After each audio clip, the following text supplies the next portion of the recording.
Labą dienukę. Šiandien orelis nekoks. Geras tas oras. Tiesiog atvėso ir šlapia lauke. Tad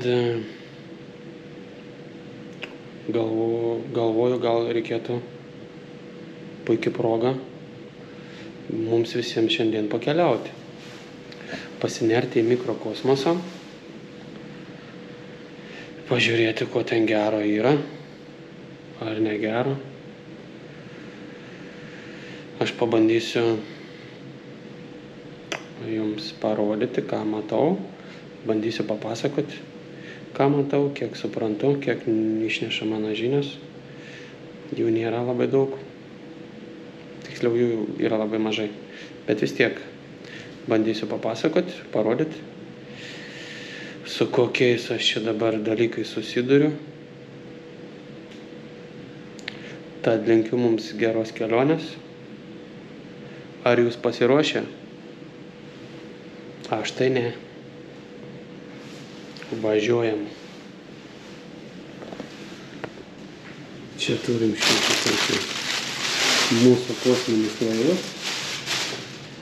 Šitoj kosminėj laboratorijai. Čia yra žvaigždžių vartai. O, kribukai. Ir su šito prietaiso pagalba mes čia va neriam. Tai parodysiu. Ką, portalas prijungtas. Važiuojam. Štai pirmasis mūsų sutiktas mikrokosmoso gyvūnas. Mikrokosminis paršiokas. Puikiai matosi jo uodega raityta. Kaip kuiliukas koks varinėja iš čia po ekraną. Ir kažką veikia. Pagrindinė jų veikla tai yra maitintis. Tai va, jis viską ryja savo kelyje, ką tik sutinka. Tikrai nuostabus gyvūnas. Man tokius daug labiau patinka auginti, negu realaus dydžio paršiokus.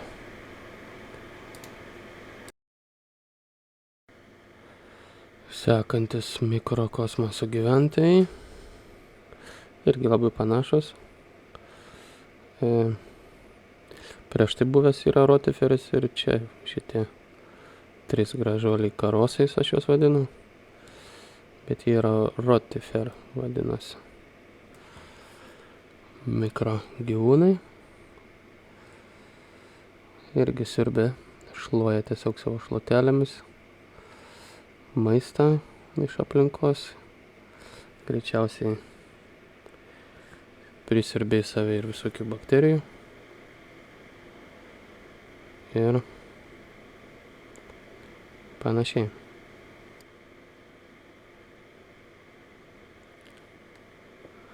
Šitas gražuolis irgi rotiferis, čia gal kiek kitoks, gal toks pat.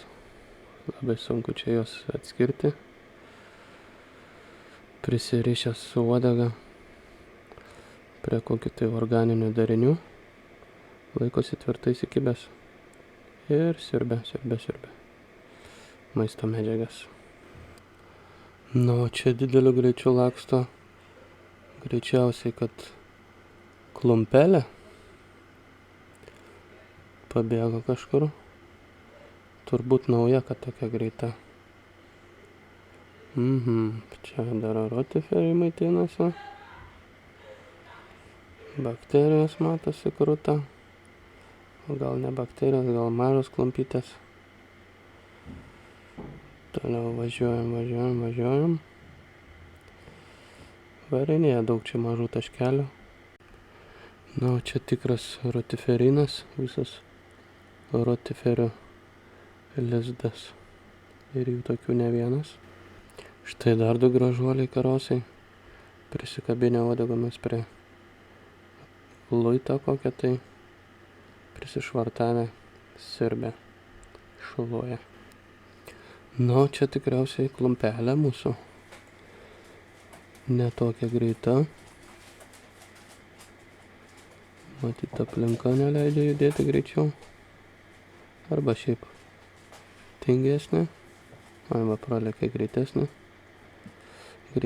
objektas.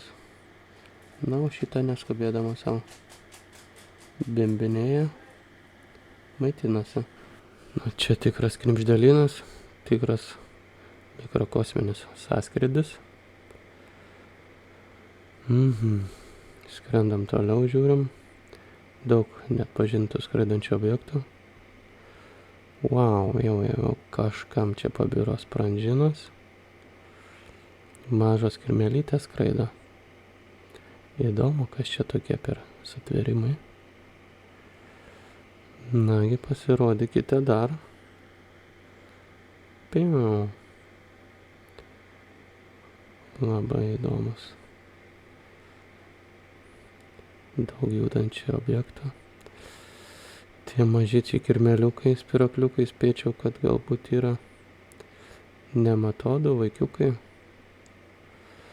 Čia kokis tai ciliatas su uodega prisikabinęs. Su uodega kaip su botagu meta į grobį ar į objektus ir prisitraukia.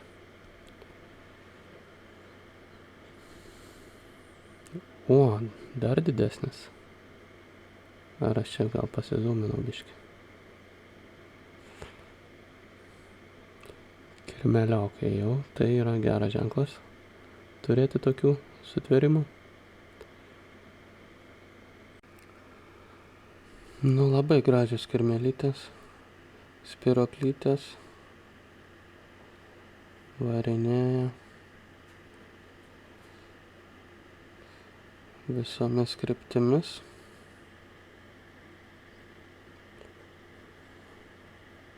Į kairę ir į dešinę, iš viršų ir į šiaurę ir į pietus. Duodasi gražuolės.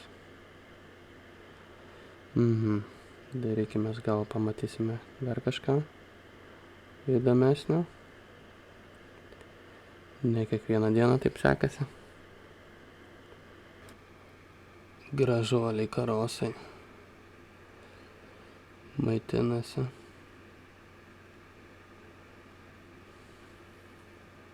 Ramiai godžiai šluoja. Nu, paršiukas, o dar vienas prisirišęs su uodega ir prisirijo. Gal numirė. Gal iš šio pupina. Juda, o štai ir atsigavus riaulis. Gal buvo per didelį kąsnį prarijęs. Gražuolis. Wow, čia sutikome šiek tiek kitokį roterferį, jis pailgas toks. Ir kaip matote, labai greitas, čia viskas vyksta realiu laiku. Nei pagrindinta, nei palėtinta. Išlėkė iš orbitos, matau. Tiksliau iš vienos galaktikos į kitą. Koks greituolis. Labai sunku tokio sekti akimis. Na, o čia panašu kaip į kokią mamuto liekanas. Rotiferiai atrodo tokie mažyčiai prieš jų. Panašu, čia gal kaip kojas tai ilgi. Nagai. Numiręs gal koks. Jau makro gyvūnas mikrokosmose. Na ir dabar turbūt įdomu visiems, kodėl aš čia rodau tas mikrogyvūnėlės, iš kur aš juos traukiu. Ogi rodau todėl, kad aš pradėjau juos auginti. Nors sakiau, kad gyvenime neauginsiu aš tų gyvulių. Bet šitie tokie mėlė nepalyginsi su karvėm, jaučiais ir kiauliam. Šitos auginti daug lengviau, paprasčiau. Jie nereikalauja tiek daug dėmesio. Nors dėmesio tikrai reikalauja, nes labai pritraukia. Kai pradedi žiūrėti per tą kosminį portalą, tai laikas sprogsta labai greitai. Tai va, auginu aš tos gyvūnus. Ir iš tikrųjų dabar čia jau antras dublis yra. Pirmą kartą bandžiau auginti. Su kolega Žygi buvom užsiėmę auginti tos gyvūnus, bet aišku nežinojom, ką mes auginam. Bet auginam. Prieš 5-6 metus gal kažko. Paauginam, papurškėm ir taip ir nuėjo į užmarštą tas projektas. Bet, va dabar po tiek metų pertraukas pagaliau vėl biškį, ne biškį, o rimčiau užsiėmiau. Rudenį žiemą pasirašiau patalpas, įsirengiau burbuletorinę ir burbuliuojam dabar tos mikrogyvūnėlius. Nu ir klausimas, kam viso to reikia? Ogi reikia tam, kad kiekvienam sveikam dirvožemiai turėtų visi tie gyvūnai, kuriuos čia šiandien matėm, ir ne tik, ir dar daugiau jų turėtų gyventi kiekvienam dirvožemiui. O kiek dirvožemio mėginių esu ėmęs, jau nesu labai daug ėmęs. Ir tikrinęs po mikroskopu, reikėtų daugiau patikrinti. Apart bakterijų nieko kita nebuvau radęs. Šitų makro, ne makro, bakterijos visai mažiukai, o tie rotiferiai, ten kaip matėm, jie daug didesni. Nematodai mažyčiai. Greičiausiai, kad čia nematodai lakstė tos spiroklytės. Ir beje, vieną mačiau didelį nematodą saugusi, tik dabar nepavyko man čia įdėti.